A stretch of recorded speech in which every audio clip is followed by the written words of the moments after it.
Hello friends, मैं शिवाकांत मिश्रा आप सबका आपके ही चैनल S2S क्लासेस में स्वागत है। आज हम आपको क्लास 10 के गणित चैप्टर फर्स्ट पर ले चलते हैं, जिसको हम कहते हैं वास्तविक संख्या। इससे पहले आप 7th class, 8th class, 9th class में संख्याओं के बारे में आप जान चुके हैं।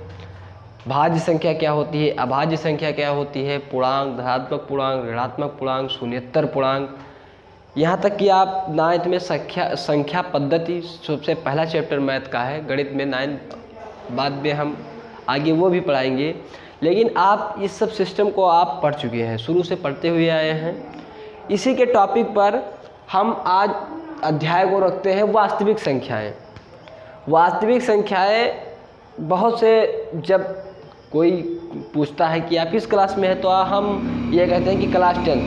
कहें कि आप क्या पढ़ते हैं, तो आप जब ये बोलेंगे कि मैं गणित पढ़ता हूँ, हमारा गणित अच्छा है, तो कहेंगे गणित के पहले चैप्टर का नाम क्या है, तो वो आप बताएंगे वास्तविक संख्या। तो सबसे पहला, अगर आदमी अच्छा है और बुद्धिमान है तो आपसे यही पूछेगा कि व्हाट इज़ वास्तविक संख्याएँ, रियल नंबर क्या होती हैं वास्तविक संख्याएँ।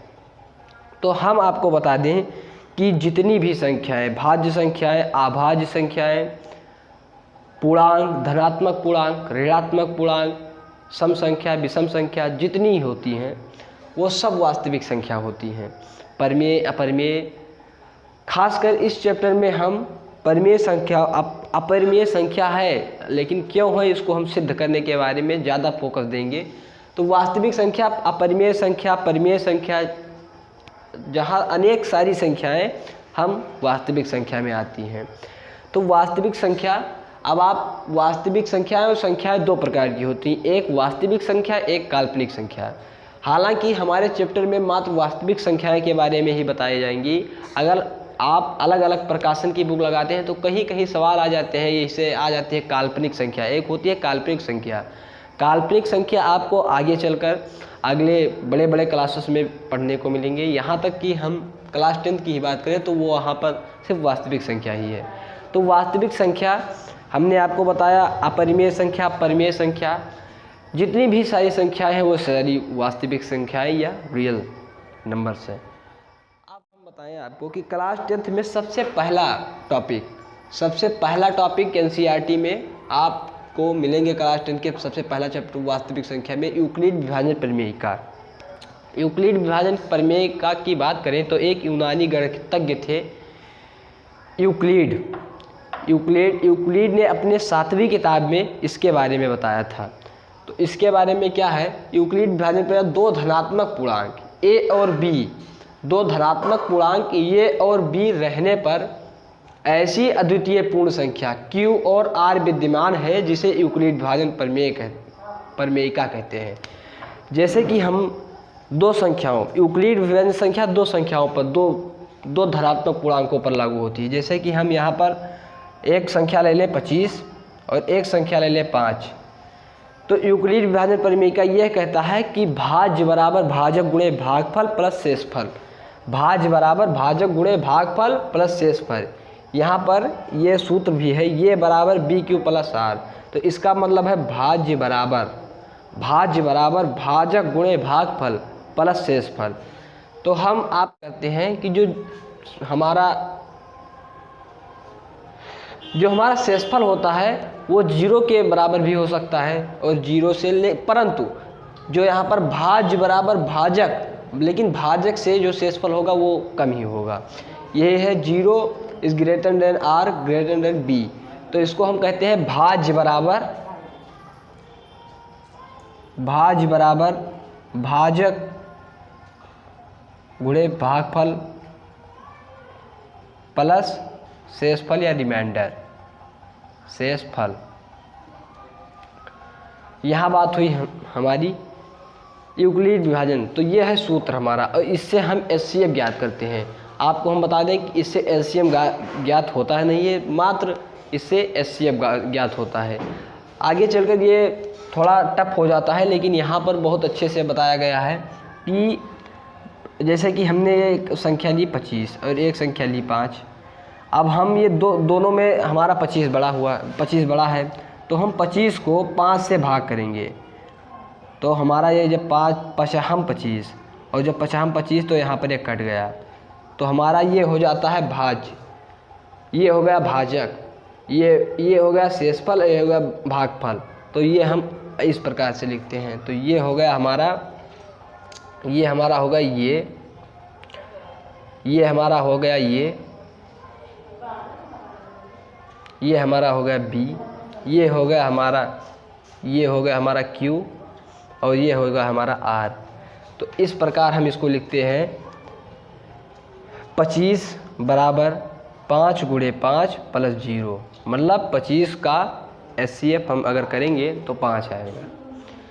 इस प्रकार हमारा उदाहरण फर्स्ट, NCERT का उदाहरण फर्स्ट में पहला सवाल हमारे में दिया हुआ है 4052 और 1212, 4052 और 12576 का हमको HCF ज्ञात करना है, वो भी यूक्लिड विभाजन प्रमेयिका का प्रयोग करके। यूक्लिड विभाजन प्रमेयिका का प्रयोग करके हमको ज्ञात करना है HCF। अगर आप इसका स्क्रीनशॉट लेना चाहते हैं तो स्क्रीनशॉट भी ले सकते हैं। तो हम NCERT के उदाहरण, और हम आपको ये बता दें कि सबसे ज़्यादा प्रश्नावली से नहीं, बोर्ड में सबसे ज़्यादा उदाहरण से सवाल पूछे जाते हैं। आपको दे देंगे उदाहरण और कभी सेम टू सेम दे देते हैं कि यही कर आओ। तो हमारा फर्स्ट उदाहरण या एग्जाम्पल है, फर्स्ट एग्जाम्पल हमारा ये है, एग्जाम्पल हमारा ये है फर्स्ट। तो इसमें बताया हुआ है कि 4052 और 12576 का HCF ज्ञात करना है, वो भी HCF ज्ञात करना है, वो भी यूक्लिड विभाजन प्रमेयिका का प्रयोग करके। तो फर्स्ट स्टेप हमारा ये आता है कि हम सबसे पहले इसमें देखते हैं कि इसमें बड़ा कौन है। हमने आपको बताया अभी कि जो बड़ा होता है उसको हम सबसे पहले लिख लेते हैं 12576, और अब जो बड़ा है और जो छोटा होता है उसको हम भाग कर देते हैं। हमारे हिसाब से ये 3 मरतबा जाएगा और 420 इसका शेषफल बचेगा। ये हो गया फर्स्ट। अब इसमें जिससे हमने भाग किया वो ये यहाँ पर B और R को हम ले लेते हैं, और B और R को लेकर यहाँ पर हम 4052 और 420 से भाग कर देते हैं। तो हमारे हिसाब से ये 9 बार आप कैलकुलेशन कर देख सकते हैं। और हाँ, हम आपको ये बता दें कि अगर आप कैलकुलेशन नहीं करेंगे तो आप जान नहीं पाएंगे, क्योंकि मेन मैथ में सबसे ज़बरदस्त होता है कैलकुलेशन। अगर आपका कैलकुलेशन सही है तो आप 100% परफेक्ट हैं मैथ में। तो अगर हम 420 को 9 से गुणा करें तो हमारे पास 272 बचेगा, यहाँ पर 272 हमारा बचेगा। फिर हम B और R को ले लें तो 420 और 272 में से हमारा 420 बड़ा है। तो 272 से जब हम गुणा करेंगे, 272 से जब हम गुणा करते हैं 148, तो जब 420 को हम 272 से गुणा करेंगे, एक अन्नम ले जाएंगे तो हमारा ये जो गुणा होगा उसका शेषफल बचेगा 148। तब 272 से 148 का गुणा करेंगे, एक में ही जाएगा, दूना जाएगा तो ज़्यादा हो जाएगा, हमारा 124 बचेगा। 124 से जब यहाँ पर जाएगा तो यहाँ पर प्लस 24 बचेगा, और जब 24 यहाँ पर हो जाएगा तो 24 24 48 124 इधर, और ये 124 बराबर 24 गुणे, और 124 को 24 से गुणा करेंगे तो ये जाएगा 5, और यहाँ पर बचेगा 24 पंचे 120, यहाँ पर बचेगा 4। अब इधर जो बचा है सवाल हम इधर कर देते हैं। अब यहाँ पर ये हो गया B, ये हो गया R, तो हम 24 बराबर 4 गुणे 6 प्लस 0, तो हमारा HCF बराबर आ जाता है, HCF बराबर हमारा आ जाता है 4। तो अतः, तो यहाँ पर हम लिख दें अतः 12576 कामा 4052 का HCF 4 है। इतना लिखकर हमारा यहीं पर ये उदाहरण फर्स्ट। तब तक के लिए हमारे चैनल को सब्सक्राइब कीजिए, लाइक कीजिए और अधिकतर शेयर कीजिए कि हमारे क्लास पर अच्छी से अच्छी तैयारी और हमारा मन भी लगे। और हम आपको ये बता दें कि आगे हमारी प्रश्नावली चालू होगी। तब तक के लिए